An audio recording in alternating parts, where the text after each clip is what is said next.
Hermanos queridos, un cordial y afectuoso saludo para todos y cada uno de ustedes. Nos deleitamos en poder estudiar juntos la poderosa y hermosa palabra del Señor.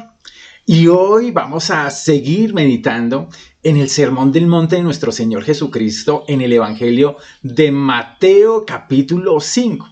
Mateo tenía un gran propósito y era mostrarnos que Jesús era el cumplimiento de las profecías mesiánicas esperadas y además de eso que en él el reino de Dios se había acercado hasta nosotros. Era la predicación de Juan el Bautista. El reino de Dios se ha acercado arrepentidos. Y mis hermanos, con eso en mente estudiamos el Sermón del Monte, recordando que ya avanzamos en la introducción del Sermón del Monte, hablando acerca del carácter de los ciudadanos del reino de Dios. Y hablamos de Macarios, bienaventuranzas. Bienaventurados los pobres en espíritu, bienaventurados los que lloran, bienaventurados los que tienen hambre y sed de justicia, porque ellos serán saciados. Y vimos un pasaje intermedio que nos hablaba de la responsabilidad personal y de comunidad de ser sal y luz a la tierra.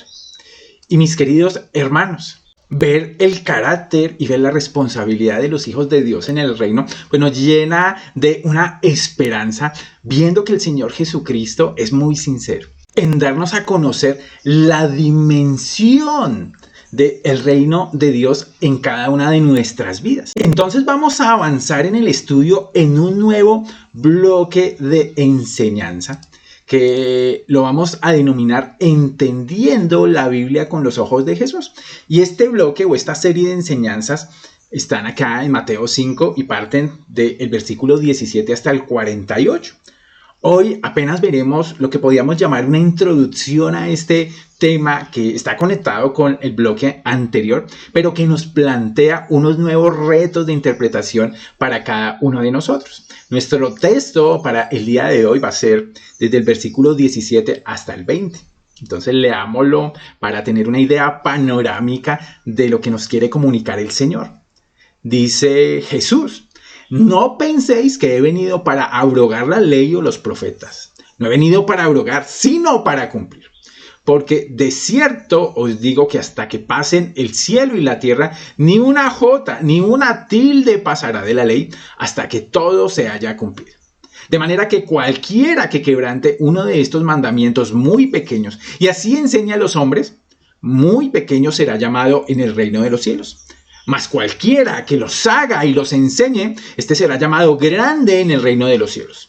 Porque os digo que si vuestra justicia no fuere mayor que de los escribas y fariseos, no entraréis en el reino de los cielos. Y mis hermanos, en este estudio del día de hoy, que vamos a dividir en dos partes, llamémoslo así, una parte teórica, un poquito dura, acerca de lo que el Señor quiere hablarnos en estos versos, y la segunda, una parte práctica para que apliquemos de manera puntual en nuestras vidas y ante todo para que penetre la palabra en nuestros corazones acerca de lo que vamos a hacer con este texto que nos desafía. De alguna manera es como cuando tenemos una estaca a la cual empezamos a sacar punta y empezamos a pulir y empezamos a hacerla muy filuda para después enterrarla profundamente en nuestros corazones. Entonces esta primera parte tiene que ver con afilar la estaca delante de la palabra de Dios para entender el propósito esencial de lo que nos quiere hablar el Señor Jesucristo hoy. Entonces empecemos resaltando unos términos dentro del pasaje que nos aclaran el propósito esencial que tiene Jesús. Empieza el texto diciéndonos: no penséis, no penséis. Y aquí el Señor ya nos plantea que Él quiere quitar de la mente de sus oyentes una idea que puede surgir que es errónea acerca de su relación con la ley o los profetas. Y ese va a ser el segundo término que vamos a tener en mente. El Señor varias veces nombra la ley o los profetas, la ley o los mandamientos, esencialmente refiriéndose a la palabra de Dios. Porque el Señor quería dejar claro que Él no se oponía a la palabra de Dios, al Antiguo Testamento en ese momento, que no venía a destruir la palabra de Dios, sino que venía a liberarla de la manera en que los maestros de la ley, los fariseos y los escribas, la habían interpretado erróneamente. Y en relación básicamente con un asunto tal vez el más importante, en relación con lo que tenía que ver con el reino de los cielos, con la esfera y la dimensión de la salvación, del encuentro con Dios. Y hay un término súper importante que tenemos aquí, y es el término justicia referente al reino de los cielos, versículo 20. Porque os digo, dice el Señor, que si vuestra justicia no fuere mayor que la de los escribas y fariseos, no entraréis en el reino de los cielos. Entonces el Señor nos está hablando de cómo entrar en el reino de los cielos, de cómo pertenecer al reino de los cielos conforme a la palabra que Dios había revelado en el Antiguo Testamento, y que en un cumplimiento prometido desde la antigüedad, Él mismo personificaba como el reino de Dios que se acerca al hombre. ¿Y cuál era el requisito para entrar en el reino de los cielos? Justicia.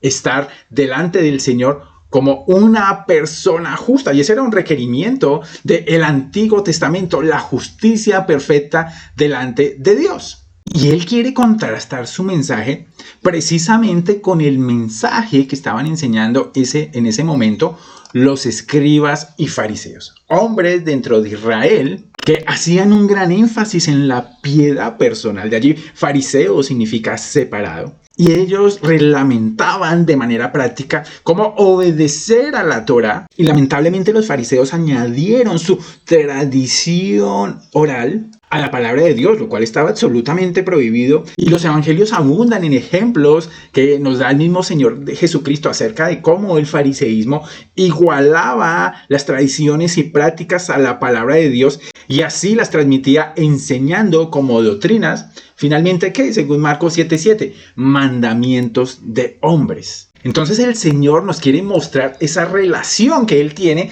con la palabra de Dios y cómo realmente Él venía como con una lupa, a ampliarnos el verdadero sentido, a mostrarnos cuál era el pensamiento de Dios, que era el pensamiento que el Señor deseaba y desea que esté en nuestro pensamiento, que tengamos finalmente la mente de Cristo. Y mis queridos, podemos tal vez entenderlo de manera práctica, esquematizando un poco estos términos. Entonces tenemos ahí al judío, al fariseo y al escriba que está atento a una cosa. ¿A qué? A la palabra de Dios. En ese momento específico, al Antiguo Testamento. Pero que también tiene una cosa en mente.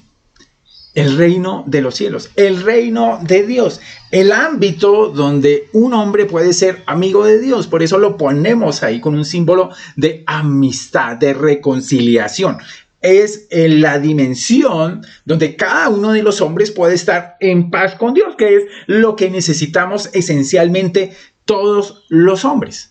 Y lo que acabamos de ver en el texto es que esa paz con Dios tiene una puerta, esa paz con Dios tiene una entrada. Hay una entrada al reino de los cielos, hay un momento en que tú dejas de estar en las tinieblas y entras a la luz de la presencia del Señor. Y lo que nos decía el texto de Mateo 5 es que era a través de la justicia.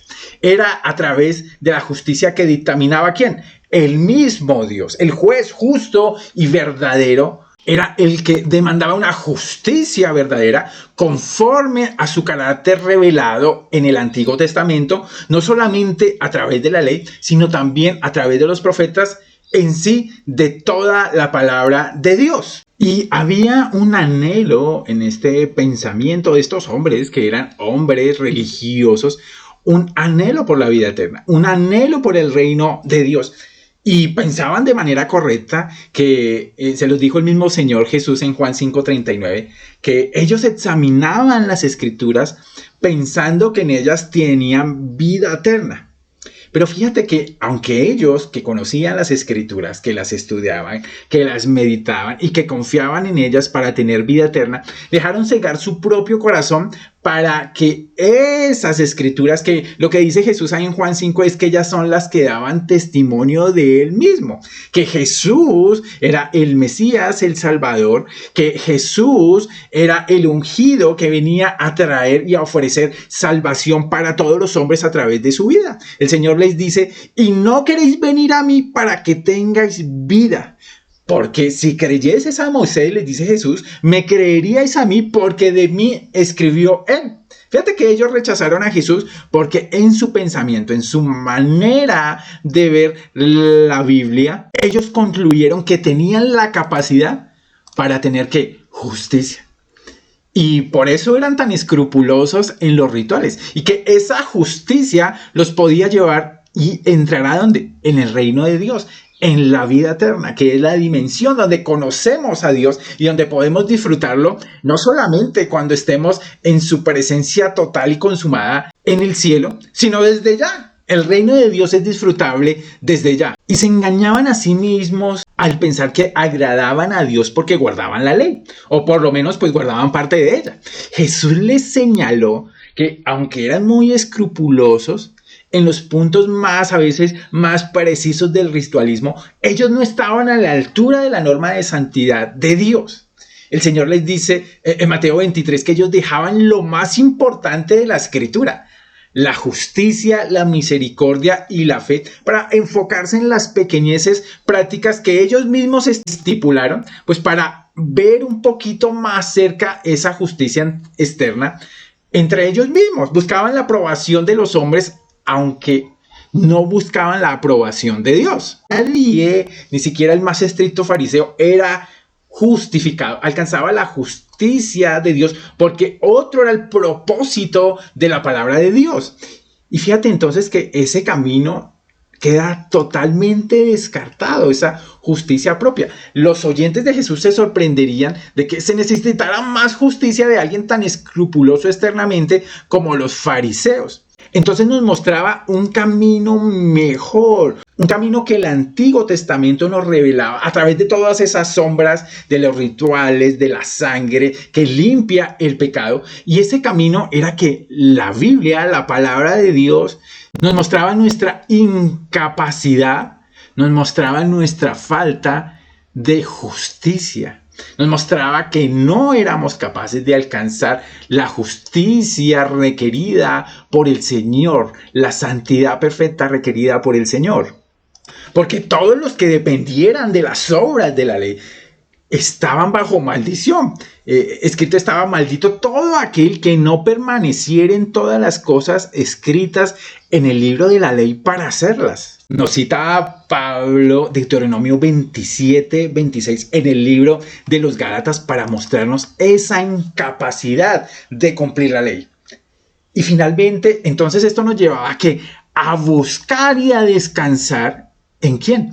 En el mismo Señor Jesucristo que había venido, y lo acabamos de leer ahí en Mateo 5, que Jesús venía a cumplir la ley y los profetas de manera perfecta. ¿Y de qué manera los cumplía? Bueno, los cumplía la profecía predictiva acerca de lo que Él era y de lo que venía a hacer. Él es el prometido, demostrando que esa realidad ceremonial eran sombras de lo que Él venía a hacer. Jesús cumplía los mandatos morales y legales de la ley y los profetas y los obedeció perfectamente. Jesús cumplía, además de eso, mis hermanos, la pena moral de la ley y los profetas, ¿a través de qué? De su muerte en la cruz, a través de llevar sobre sí mismo la pena y la maldición que cada uno de nosotros debería sufrir por haber desafiado la santidad de Dios. Él mismo llevó nuestros pecados en su cuerpo sobre el madero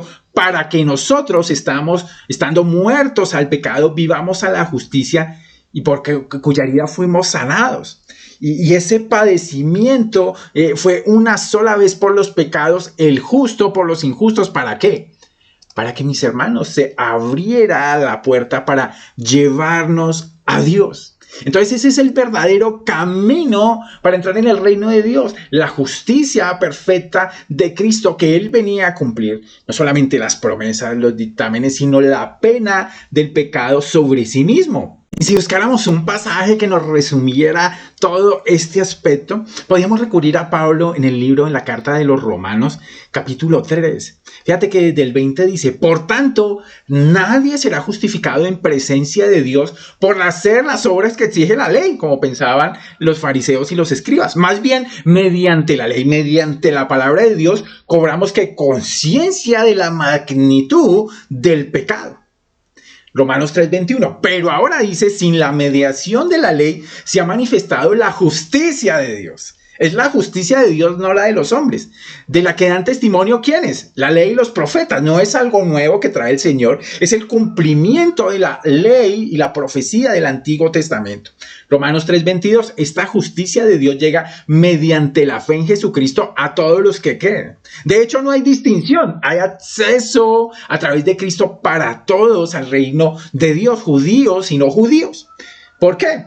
Porque la realidad es que todos hemos pecado, dice Romanos 3:23, y estamos privados de la gloria de Dios. Pero por su gracia somos justificados gratuitamente mediante la redención que Cristo efectuó en su vida, en su muerte y en su resurrección. Y de la que somos beneficiados todos y cada uno de los creyentes, mi querido hermano. Entonces el Señor nos está hablando de esa relación que Él tiene con la palabra de Dios. Y aquí de nuevo a nuestro texto nos muestra unos aspectos bien importantes. Fíjate, lo primero, el Señor nos dice: no penséis que he venido para abrogar, he venido para cumplir. Nos muestra entonces que la palabra de Dios es progresiva. Gálatas nos cuenta de cómo cuando vino el cumplimiento del tiempo, Gálatas 4:4 nos dice que Dios envió a su Hijo, nacido de mujer y nacido de la ley, bajo la ley, para que redimiese a todos los que estaban bajo la ley. Y fíjate que la palabra de Dios es una revelación en la que estamos inmiscuidos históricamente.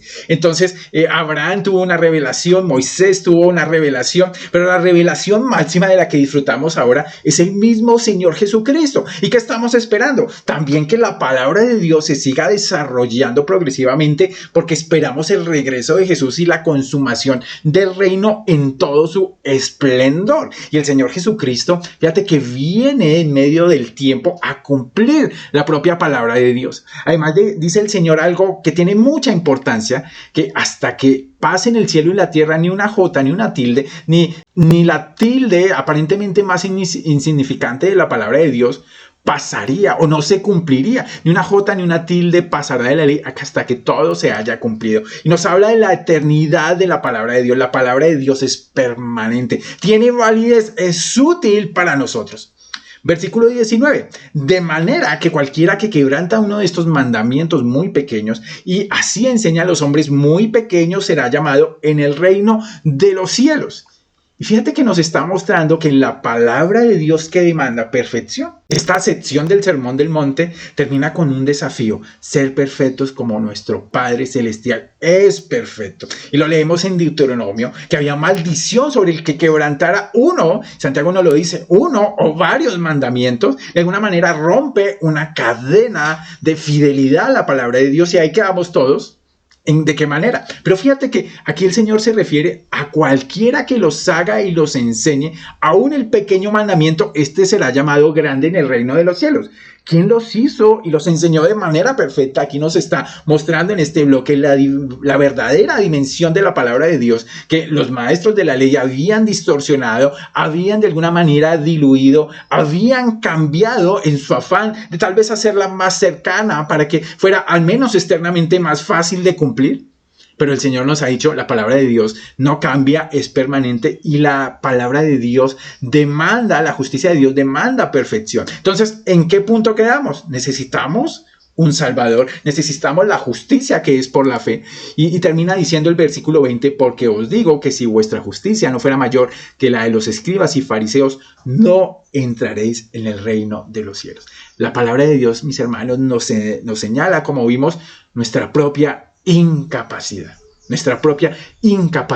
Entonces vemos nuestra necesidad de la palabra de Dios, hermanos, no solamente para ser justificados, para entrar en el reino de Dios, sino, mis hermanos, para disfrutar del reino de Dios, para disfrutar lo más disfrutable del reino de Dios, que es Dios mismo, que es Cristo mismo, para deleitarnos en nuestra comunión. Juan 17:3 dice que esta es la vida eterna, que te conozcan a ti, el único Dios verdadero, y a tu Hijo, a quien tú has enviado. Y esa palabra conocimiento, más que tener una serie de información acerca de quién es Jesucristo, se trata de disfrutar la experiencia de andar con el Señor, de comunicarnos con el Señor, de buscar el carácter del Señor en nuestra propia vida. Y fíjate que la palabra de Dios es fundamental en todo ese proceso. Pero no miremos la palabra de Dios tal vez con el corazón que podía tener un fariseo, de ver la palabra de Dios simplemente como una enumeración de reglas de lo que puedo y de lo que no puedo hacer, de hasta dónde puedo llegar con mi propio pensamiento, sino más bien como la ve el mismo Señor Jesucristo, como la herramienta dada por el Señor para revelar su voluntad a nuestras propias vidas, pero para revelar también nuestra incapacidad, para revelarnos a nosotros mismos quiénes somos y quién es Dios, y nuestra necesidad incuestionable de Él, mis hermanos, para disfrutar ese proceso. Fíjate que pensando en el reino de Dios, hay un sinónimo en el Nuevo Testamento, en el libro de los Hebreos, que tiene que ver con el reposo de Dios. Y aquí el autor de Hebreos le está escribiendo a estas iglesias, tal vez a este grupo de iglesias, para decirles, hermanos, disfruten del reposo de Dios que Cristo les ha dado a través de su muerte y de su resurrección. Y aquí en el capítulo 9, fíjate que ¿dónde pone el autor de Hebreos el esfuerzo? Esforcémonos pues por entrar en el reposo para que nadie caiga al seguir aquel ejemplo de desobediencia. Y está pensando en alguien, especialmente en el pasado de Israel, donde Israel endureció su corazón, donde narra Números 20 que fueron probados en la población de Meriba, y había una negativa del pueblo de confiar en Dios para entrar en la tierra prometida a la cual Él los estaba guiando, y fue un acto de incredulidad que Dios condenó en medio pues de ese desierto por más de 40 años. Y está diciendo Hebreos, mis hermanos, esforcémonos por no seguir ese ejemplo de desobediencia e incredulidad. ¿A través de qué lo hacemos? Fíjate que ahí es donde entra la palabra de Dios.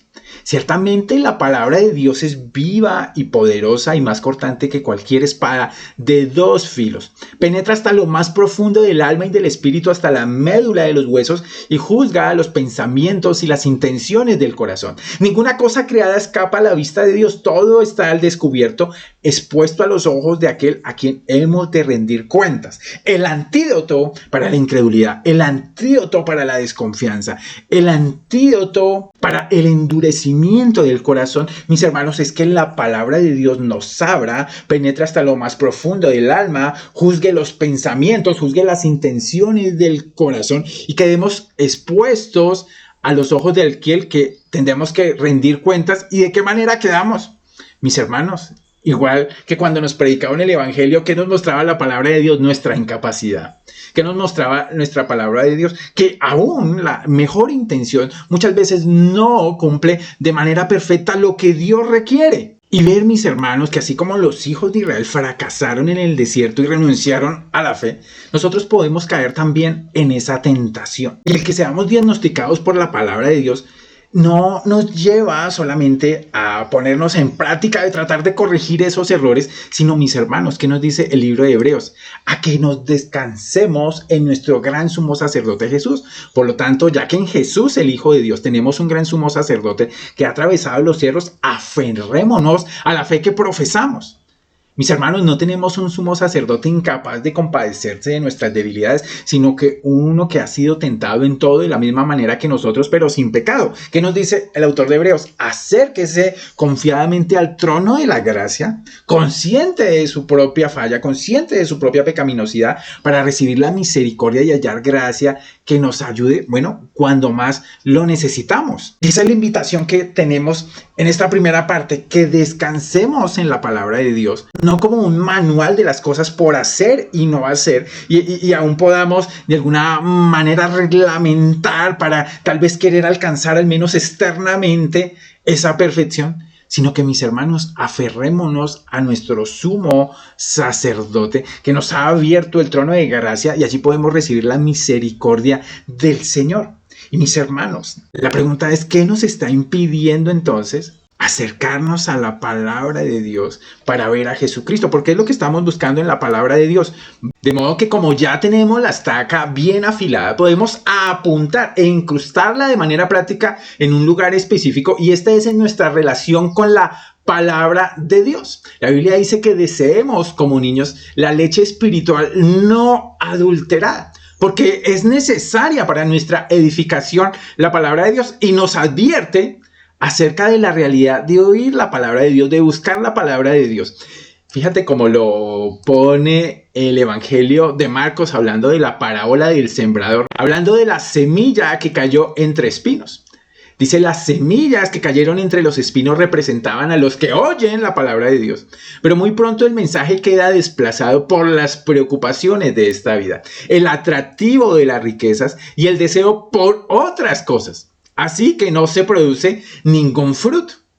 Y la experiencia puede ser la de la misma Marta. Acuérdese que el Señor Jesús se acerca al pueblo donde vivían Marta y María y empieza a predicar.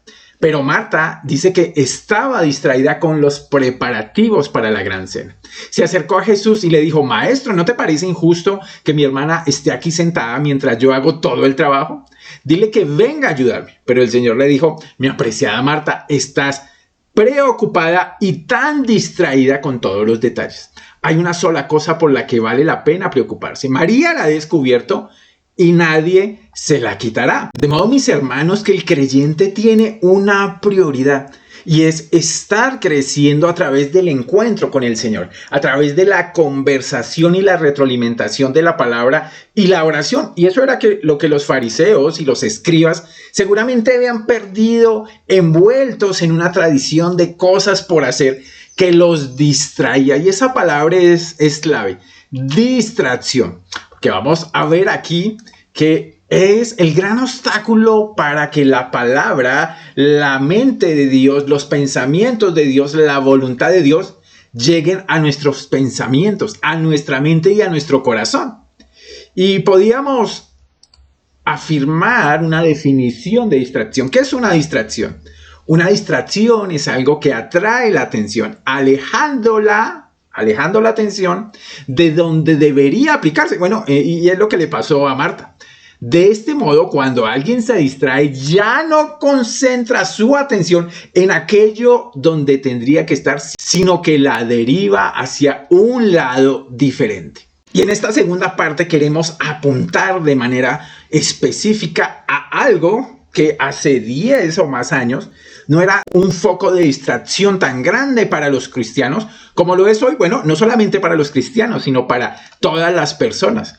Y es este aparatico poderoso.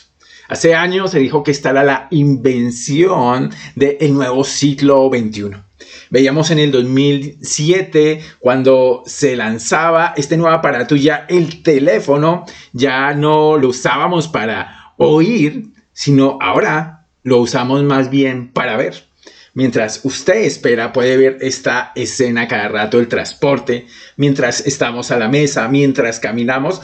Las personas ahora caminan agachadas. Aún mientras vamos al baño, mientras vemos televisión, mientras estamos en la cama. En promedio, cada 12 minutos, las personas estamos viendo este aparatico singular, que sin lugar a dudas es una herramienta que en sí mismo no es ni buena ni mala. Es simplemente una herramienta, pero que tiene la capacidad de seducirnos, de tentarnos, para que nuestra mente y nuestro propio corazón se distraiga de lo importante. Y esa es la distracción digital, que de alguna manera ahoga la palabra, que de alguna manera es un distractor no solamente en el sentido pasivo de que nos desvía la mirada, sino es un distractor que nos activa para que nuestra mente y nuestro corazón se desenfoquen de la palabra de Dios, se desenfoquen del encuentro con el Señor y se enfoquen, bueno, en cosas que tal vez no sean pecados, que muchas veces no son las cosas tóxicas de las que nos alimentamos, pero distraen nuestra mente como la de Marta de lo verdaderamente importante. Y esta distracción digital, mis hermanos, pues lo está haciendo de diferentes maneras. Quiero simplemente plantearle algunas. La primera es que la distracción digital nos induce a desperdiciar tiempo precioso. Y hablamos de esto porque esto está 80 veces en la vida promedio de cada uno de nosotros. Y es una fuente de tentaciones no nuevas, son tentaciones viejas empacadas en una nueva etiqueta. Y se convierten en un riesgo, en una trampa potencial. Cada uno de nosotros, y es de alguna manera lo más democrático, tiene las mismas horas al día, los mismos minutos, los mismos segundos. Y bueno, en promedio las personas vivirán 27,000, 28,000, algunos más días. Cuando tú tienes 27 años ya tienes vivido 10,000 días, de esos casi 30,000 días. Entonces es muy importante cuidar y administrar el tiempo que estamos usando. Fíjate cómo lo plantea Efesios 5, el pasaje clásico acerca del manejo del tiempo. Así que tengan cuidado, y aquí está hablando de cuidado en el sentido de que pongan mucha atención, estén muy alerta de su manera de vivir, no vivan como los necios, sino como sabios, haciendo que aprovechando al máximo, dice la Nueva Versión Internacional, cada momento oportuno, porque los días son ¿de qué manera? Son malos. Y aunque la Biblia nos da la libertad, en sí mismo hay muchas cosas permitidas, pero nada, no todo de lo que es permitido, le dice Pablo a los Corintios 10, capítulo 10, versículo 23, es provechoso. Todo me está permitido, pero no todo edifica. Y hay muchas cosas aparentemente, inocentes, ver los gaticos, ver las bromas, ver video tras video tras video, ver comentario tras comentario, que finalmente no lo podríamos llamar un pecado, pero que nos está distrayendo de un tiempo importante que podíamos invertir en las disciplinas espirituales de leer, de meditar, de orar, de estar masticando la palabra de Dios, de estar hablando la palabra de Dios.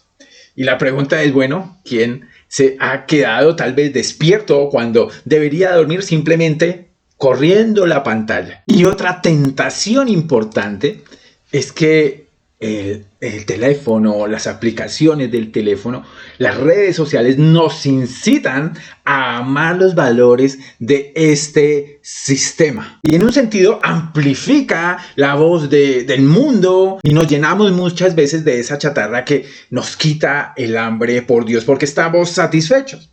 Pablo le dice a los romanos, romanos, en base a las misericordias de Dios, a su plan perfecto, no, preséntense como un sacrificio. ¿Y de qué manera lo hacemos? No imiten las costumbres ni las conductas de este mundo. Más bien dejen que Dios transforme a cada uno de ustedes en personas nuevas al cambiarles la manera de pensar. Y así, aprenderemos a conocer la voluntad de Dios para nuestras vidas, la voluntad de Dios que es agradable, que es perfecta, que es buena para cada uno de nosotros. Fíjate de qué manera lo dice Juan en su primera epístola. Oiga, no amen a este mundo ni las cosas que les ofrece, porque cuando aman al mundo no tienen el amor del Padre en ustedes. Pues el mundo solo ofrece un intenso deseo por el placer físico, lo que podíamos llamar hedonismo, un deseo insaciable por todo lo que vemos, lo que podíamos llamar materialismo, y el orgullo de nuestros logros y posesiones, lo que podíamos llamar el humanismo. Nada de eso proviene del Padre, sino que viene ¿de dónde? Viene del mundo, mis queridos hermanos. De modo que el teléfono nos bombardea constantemente para que nos comparemos con el éxito, con la belleza, con el salario, con las posesiones, con los logros de los demás, con los placeres de los demás. Y mis hermanos, sin lugar a duda, nos insensibiliza de esa manera al pecado.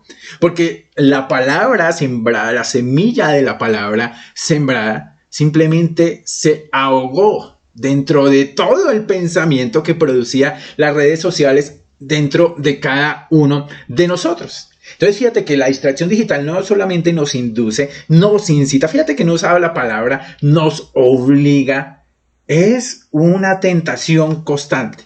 Una tercera manera podríamos llamarla que la distracción digital nos provoca a discusiones serias y somos atraídos muchas veces en lo que vemos, en lo que compartimos, en los comentarios que hacemos, a ser insensibles a la realidad de lo que somos ahora en Cristo. Pablo le dice a Timoteo, Timoteo, no te metas en discusiones necias en ese momento sobre listas de linajes espirituales o en riñas y peleas acerca de la obediencia a las leyes judías. No te metas en discusiones acerca muchas veces de la política, muchas veces del actuar de los gobernantes, muchas veces hasta discusiones teológicas impropias y manejadas de mala manera, y los cristianos somos distraídos y nos enganchamos en argumentos en medio de la internet.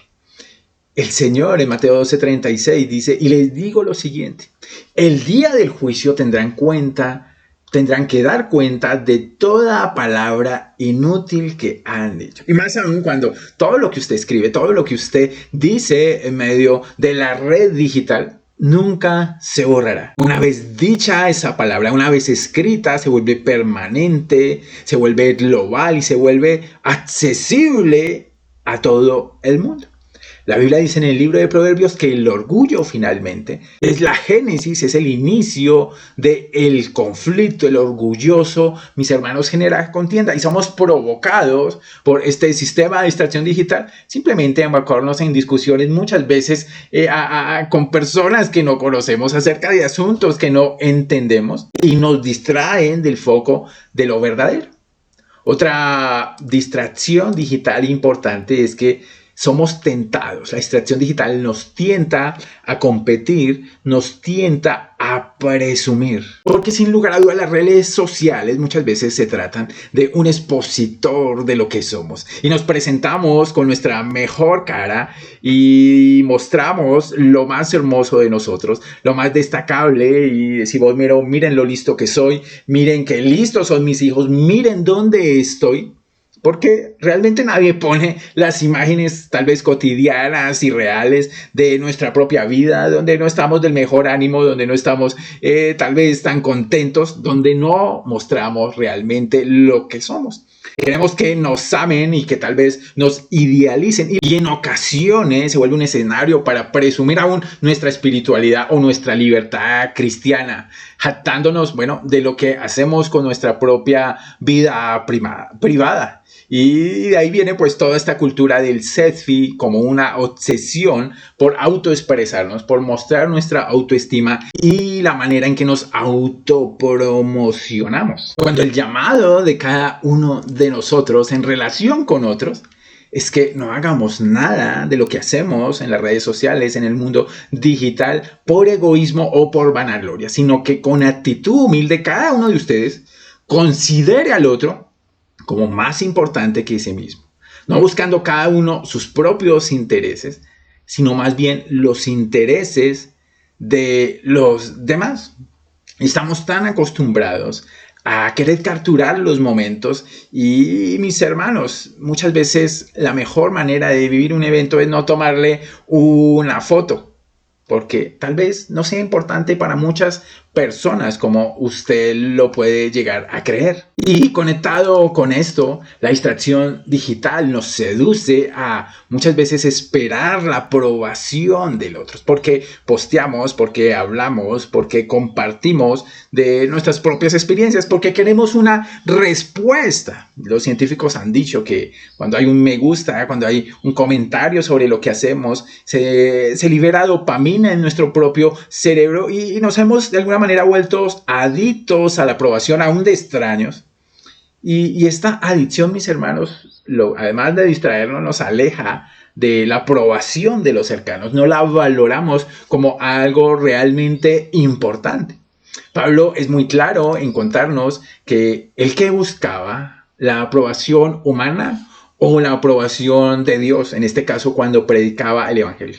¿Piensan que procuro agradar a los demás? Si yo buscara agradar, dice Pablo, a otros, no sería siervo de Cristo. Entonces es claro, mis queridos, que el teléfono inteligente nos induce, nos incita, nos tienta a desviar la mirada de lo realmente importante, de lo que realmente tiene valor. Y es que, sin duda, el teléfono inteligente es una herramienta valiosa que en muchos sentidos nos puede hacer la vida más fácil, pero es nuestra inmadurez, nuestro adormecimiento espiritual, nuestro corazón duro, la que pueden hacer que un instrumento que puede ser para bien se convierta en una adicción, a veces en algo autodestructivo. Porque debemos mirarlo con los ojos de lo que es de una herramienta, de un instrumento para ser utilizado, con el cual podemos hacer muchas cosas benéficas, estudiar la palabra de Dios, podemos compartir acerca del evangelio, tener un ministerio que se va desarrollando a través de los medios digitales. Pero hay una cosa que debemos tener claro, mis hermanos, para nuestra vida espiritual. Las aplicaciones me pueden ayudar a permanecer enfocado, tal vez en mis planes de lectura de la Biblia, y pueden organizar cosas de mi tiempo de oración. Pero ninguna aplicación puede darle vida a mi comunión con Dios. Por eso dice la Escritura que si comemos o bebemos o hacemos otra cosa, lo hagamos todo con una conciencia y un pensamiento de si es para la gloria de Dios. Pablo se lo dice a los Corintios en su primera epístola 10:31. Y es esa atención, de alguna manera a lo que yo lo llamo es a hacer una revisión, a verse a sí mismo y hacer una autocrítica acerca de su estado referente a la comunión con Dios y qué tiene que ver la tecnología, el teléfono inteligente en eso. Y quiero proponerle simplemente 3 preguntas de reflexión para que vayamos finalizando nuestra meditación. La primera pregunta tiene que ver con los fines de esta tecnología. ¿Mi comportamiento con mi teléfono inteligente me acerca a Dios o me aleja de Dios? Otra pregunta tiene que ver con la influencia en mí y en otras personas, en las relaciones. ¿Mi comportamiento con mi teléfono inteligente me edifica a mí y a otros? ¿O tal vez es incapaz de construir algo de valor duradero en las relaciones cercanas, en las relaciones de iglesia? ¿Es una herramienta para eso o no lo es? Y lo que tiene que ver con el servicio del teléfono como instrumento, mi comportamiento con mi teléfono, ¿expone mi libertad en Cristo o expone que puedo ser un esclavo de la tecnología? Porque tal vez el objetivo no es que tengamos una posición, llamémosla así, fariseica, tecnofóbica, que dice, Dios, te doy gracias que no soy como estos adictos a los dispositivos, distraídos por los aparatos, alimentados por las trivialidades banales del mundo falso. Y tampoco del otro lado como un fariseo tecnófilo que dice, Dios, te doy gracias, que no soy como este aborrecedor de la tecnología, quien es demasiado tal vez indisciplinado como para manejar las distracciones digitales del mundo real.